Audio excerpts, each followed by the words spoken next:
EV charging, although it's been around for a while, it's still pretty new. And there's a lot of people out there that are still getting a grasp of exactly how we're going to roll this out. And, you know, the biggest challenge to EV is the grid, the infrastructure grid that you can actually take the power from to charge your vehicles. So one of the big things is you need to be upfront with the feasibility. So if I was talking to somebody for the first time, I would want to understand what their needs are. Their needs now, but their needs for the future. You need to be thinking 5 years ahead because you want to future-proof. If you're going to bring power to your site, you don't want it to be for right now, potentially. Some cases, clients just want right now, and that's fine.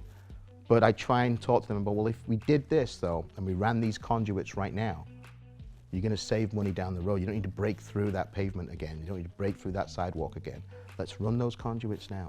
Let's get that done now. Let's future-proof. We just teamed up with Green Island Resources, one of our partners, and we were working with the health department of Paterson, New Jersey.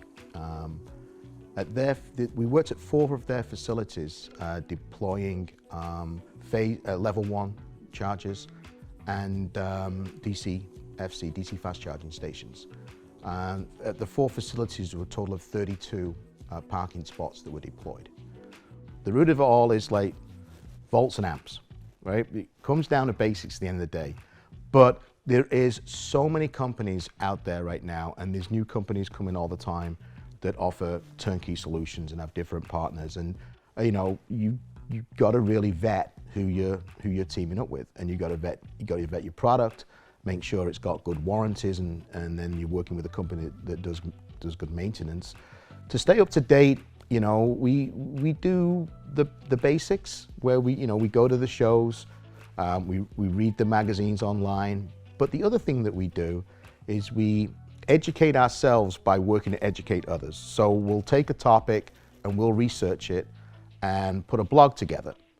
And within that blog, we'll put it on our website so that we're educating ourselves by writing the blog on that particular topic, but we're also putting it out there and saying, hey, this is how we would tackle this project, or this is new.